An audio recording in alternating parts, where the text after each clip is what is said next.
ప్రభుత్వం ఈ దసరాకైనా DA IR ఇస్తుంది అని ఎదురు చూసిన ఉద్యోగులకు నిరాశ ఎదురైంది.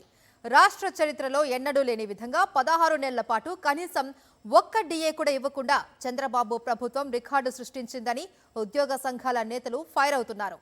కూటమి ప్రభుత్వ పెద్దలు అన్ని వర్గాలను ముంచినట్టుగానే తమను కూడా ముంచారు అని రాష్ట్ర వ్యాప్తంగా ఉద్యోగులు వాపోతున్నారు. చంద్రబాబు ఆధ్వర్యంలో కూటమి పాలన వచ్చాక తమ పరిస్థితి దారుణంగా మారిందని ప్రభుత్వ ఉద్యోగులు ఆవేదన చెందుతున్నారు.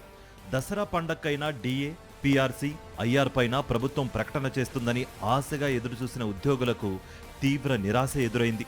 అదిగో డిఏ, ఇదిగో ఐఆర్, మరి కాసేపట్లో పీఆర్సీ అంటూ ఆశ పెడుతూ వచ్చిన కూటమి ప్రభుత్వ పెద్దలు నమ్మించి నట్టేట ముంచేశారని ఉద్యోగులు వాపోతున్నారు.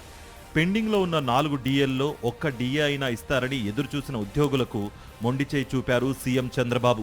గత వైఎస్ జగన్ ప్రభుత్వం హయాంలో 5 ఏళ్లలో ప్రభుత్వ ఉద్యోగులకు 12 డిఏలు ఇచ్చారు. ఇప్పుడు మాత్రం చంద్రబాబు ఒక్కటి కూడా ఇవ్వకపోవడం చర్చనీయాంశంగా మారింది. ఏపీ చరిత్రలోనే కాదు, దేశ చరిత్రలో కూడా ఇప్పటి వరకు పరిపాలించిన ఏ ముఖ్యమంత్రి కూడా 16 నెలల పాటు డిఏ చెల్లించకుండా ప్రభుత్వ ఉద్యోగులకు యగనామం పెట్టిన రికార్డు లేదని ఉద్యోగ సంఘాల నేతలు మండిపడుతున్నారు.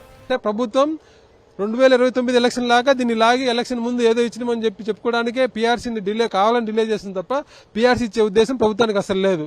ఇంకా ఐఆర్ గురించి లెక్కే లేదు. ప్రభుత్వంలోకి వచ్చిన వెంటనే అన్నారు. వెంటనే అంటే ఎప్పుడు 16 నెలలు అయింది.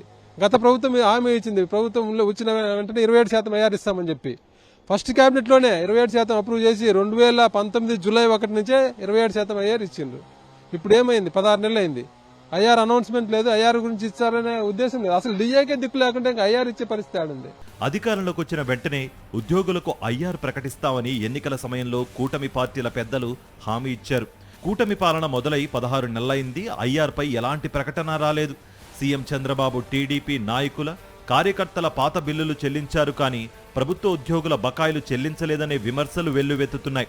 ఉద్యోగులకు చెల్లించాల్సిన బకాయిలు ఇప్పుడు 30,000 కోట్ల రూపాయలకు చేరాయని ఉద్యోగ సంఘాల నాయకులు ఆగ్రహం వ్యక్తం చేస్తున్నారు.